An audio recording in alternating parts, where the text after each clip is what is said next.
Nah, berikutnya kita membahas tentang interval. Nah, the the order relation on R determines a natural collection of subset called interval. Berarti sifat hubungan dalam bilangan real itu di apa di didefinisikan sebagai kumpulan dari himpunan himpunan bagian ya, yang disebut sebagai interval. Nah, kita misalnya mengambil dua buah bilangan real yang memenuhi A kecil daripada B. Maka kalau kita sebut sebagai ini determine. Determine itu kan maksudnya sama kayak definisi, nggak perlu kalian bukti-buktikan. Wah, ibu basah. Determined by A and B is the set. Nah, jadi A, B ini adalah open interval, interval terbuka. Nah, ini cara menuliskannya. Nah, jadi kalau kita A, B itu definisikan sebagai X elemen R di mana X berada antara A dan B.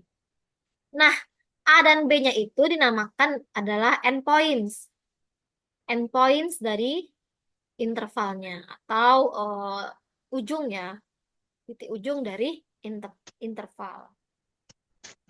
Nah, the endpoints are not included in open interval. Jadi kalau misalnya di open interval atau interval terbuka, titik-titik ujungnya itu nggak masuk himpunan gitu, nggak masuk anggota himpunan. Nah, not include in open interval. Nah, kemudian if both endpoints, jadi jika kedua dari titik ujungnya itu diikutkan ke, jadi bergerak dulu ke open interval, baru kita masuk ke close interval. Nah, bisa ya? Jadi sistematikanya itu eh, bisa diikutin ya. Jadi tadi berdasarkan sifat ini interval ini juga apa istilahnya turunan jabaran lagi penegasannya itu dari mana? Yaitu dari sifat density tadi. Density dari bilangan real, density theorem. Nah, jadi dari situlah kita bergerak lagi yang namanya interval gitu. Tapi dalam interval ini kita nggak perlu membuktikan karena udah dibuktikan dari density theorem, kemudian kita definisikan. Nah, itu ceritanya. Jadi kayak gitu ya, analisis real itu dia tuh makanya saya bilang analisis real itu seperti kita menulis cerpen. Nah, menulis diary sama gitu. Jadi dia itu seperti bercerita. Dia ada awalnya, asalnya dari mana, terus munculnya ini dari mana asalnya. Nah, kayak gitu tuh dia kontinu, udah ada dia saling terlepas, tapi dia seperti utuh ya, maksudnya dari ini ke sini, ini jabarannya itu sistematikanya jelas. Nah, ketika titik ujungnya kita ikutkan, namanya close interval. Nah, seperti ini simbolnya ya, dasar matematis, jangan sampai lupa.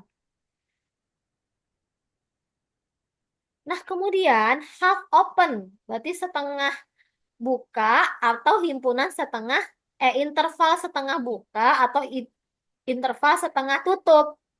Boleh half open atau half close namanya, atau setengah buka atau setengah tutup. Itu didefinisikan sebagai boleh kurung siku A, B kurung biasa atau kurung biasa A dan kurung sikunya yang B. Nah, itu namanya half open atau half close. Kemudian dari pendefinisian dari interval tadi, itu dia merupakan, jadi semua interval yang kita jelaskan tadi, yang kita jabarkan tadi, itu merupakan interval, terbatas. Dia terbatas, kan dia memiliki batas ya. Kemudian dia mempunyai panjang, yang mana panjangnya itu didefinisikan sebagai B dikurang A. Nah, bagaimana kondisinya jika A sama dengan B? Nah, kalau A sama dengan B, maka dia ada dua. Ada namanya corresponding open interval. Nah, kalau corresponding open interval, maka dia adalah merupakan, misalnya seperti ini ya. A, A, maka dia merupakan himpunan kosong. Tapi, kalau close interval, corresponding close interval seperti ini, itu definisinya itu adalah himpunan A itu sendiri. Oke, bisa dijelas, bisa jelas? Bisa dipahami? Bisa dipahami? Halo, Bisa, ada pertanyaan enggak? Oke, next. Ini error ini.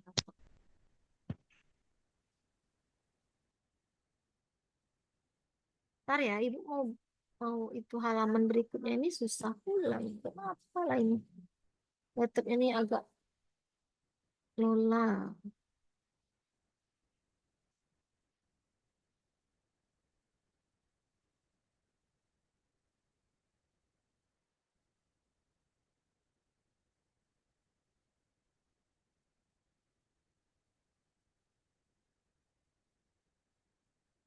Nah, kemudian berikutnya ada 5 tipe dari interval arid, berarti tidak terbatas. Nah, berarti kita pakai tanda plus tak hingga atau min tak hingga.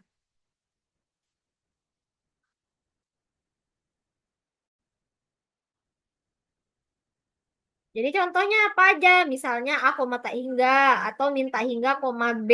Nah, itu masing-masing definisinya ya. Ada di sini. Kenapa ini nggak mau?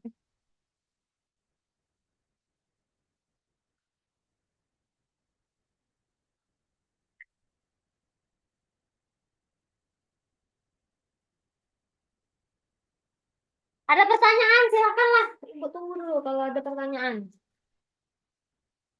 Sambil nungguin ini nih loadingnya laptop ibu nih ya.